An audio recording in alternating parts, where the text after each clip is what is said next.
Una de las historias de supervivencia más famosas, conocida como el Milagro de los Andes o la Tragedia de los Andes, sucedió el 13 de octubre de 1972. El vuelo 571 de la Fuerza Aérea Uruguaya iba de Montevideo, Uruguay, a Santiago de Chile.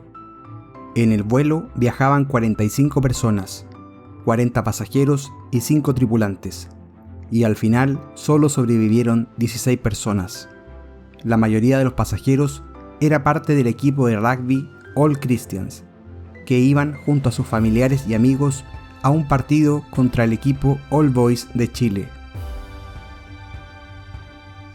En este video conoceremos más detalles de la tragedia de los Andes, la extraordinaria historia de supervivencia en medio de la montaña.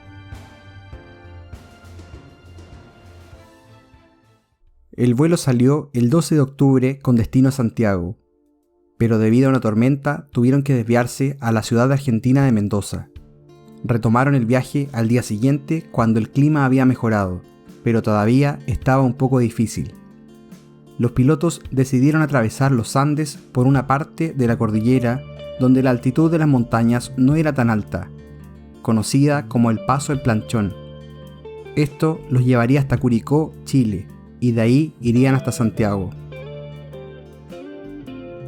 Debido a las condiciones atmosféricas, la visibilidad de la cordillera no era muy buena, lo que hizo que los pilotos volaran dependiendo de los instrumentos del avión. Al tener poca visibilidad, los pilotos del avión pensaron que ya estaban cerca de Curicó, lo que generó confusión, y luego de que les autorizaran, empezaron a descender mucho antes y lejos de donde debían llegar. Varios especialistas han hablado sobre las condiciones del vuelo, y lo más importante, y que probablemente influyó en el accidente, fue el tipo de avión en el que se transportaban. Sin embargo, la causa del accidente es considerada puramente humana, por el error que cometieron los pilotos. El choque ocurrió luego de que el avión empezara a descender. Al darse cuenta de dónde estaban, los pilotos intentaron hacer que el avión ascendiera para evitar la montaña que se levantaba frente a ellos, pero era muy tarde. La cola del avión chocó con el borde de la montaña, lo que arrancó la parte trasera del avión y el ala derecha, y un segundo choque más abajo arrancó el ala izquierda. En el accidente, desde que el avión perdió la cola y las alas hasta que el fuselaje se detuvo en la nieve, murieron 12 personas, incluyendo el piloto Julio Ferradas. Durante la primera noche mueren 5 personas más. Entre ellas se encontraba el copiloto Dante Lagurara. Antes de que él muriera, los sobrevivientes le preguntaron en dónde se encontraban, y Lagurara dijo que habían pasado a Curicó. Esto los llevó a pensar que estaban del lado chileno de la frontera, cuando en realidad estaban en el lado argentino. Los pasajeros necesitaban encontrar una manera para sobrevivir esta primera noche. Ninguno estaba preparado para algo así, y tenían ropa de verano. No tenían comida, solo algunos snacks como chocolates y licores. Y estas raciones solo durarían aproximadamente una semana si lo racionaban bien. Todo esto, sumado a las heridas, la altitud y la inexperiencia que tenían con las temperaturas de la cordillera, hacían que las probabilidades de sobrevivir fueran nulas. Sin embargo, lo lograron, aun cuando parecía imposible. Incluso inventaron una máquina para derretir el hielo y convertirlo en agua. Gracias a una radio que lograron improvisar, escucharon la noticia de que la búsqueda del accidente se iba a suspender hasta enero, lo que significaba que daban por muertos a todos los pasajeros del avión.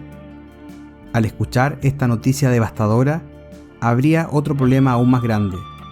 La comida se les había acabado. Cuando te enfrentas a momentos de supervivencia extrema, tu instinto actúa. Te dice que debes hacer todo lo que puedas para sobrevivir.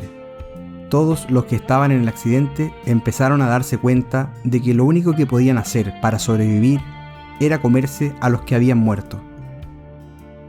Entre los que quedaban vivos hicieron un pacto. Si alguno moría, dar el permiso de usar su cuerpo para sobrevivir. y esto es lo que hicieron cuando unos días después una avalancha los atrapó durante la noche en el fuselaje del avión que usaban de refugio.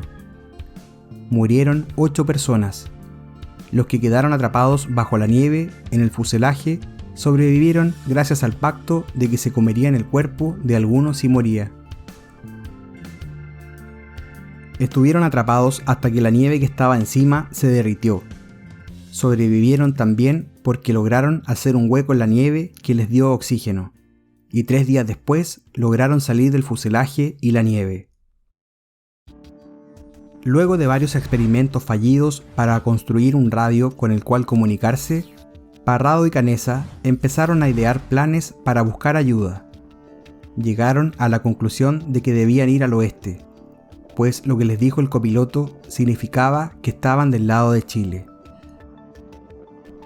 Parrado pensaba que si escalaban una de las montañas al oeste, verían el Valle Verde de Chile. Así que el 12 de diciembre de 1972, Nando Parrado, Roberto Canessa y Vicentín se dirigieron al oeste para escalar la montaña y buscar ayuda. Lo que no sabían era que arriba, en el pico, los esperaban más cadenas de montañas llenas de nieve. Luego de 10 días caminando, llegaron al borde de un río, y al otro lado encontraron la primera persona en meses que podría ayudarlos. Aunque no pudieron comunicarse, el arriero se fue a buscar ayuda, y al día siguiente otro arriero apareció. Amarrando una hoja y un lápiz a una piedra que lanzó sobre el agua hasta Parrado, se comunicaron. Parrado escribió en el papel al arriero de apellido catalán, y este último lo leyó. Luego le lanzó un pan con queso a Parrado y se fue. Le tomó 10 horas a caballo llegar al lugar más cercano con civilización para buscar ayuda. Y 2 días después, en el día 72 desde la tragedia, lograron rescatar a los 16 sobrevivientes del accidente. Si te gustó el video y quieres profundizar un poco más en la historia, te recomendamos ver la película norteamericana del año 1993 titulada Viven, dirigida por Frank Marshall y protagonizada por Ethan Hawke y John Malkovich. No olvides darle un me gusta al video, dejar tus comentarios más abajo y suscribirte al canal para ayudarnos a seguir creciendo y poder contar las historias más curiosas que vale la pena recordar.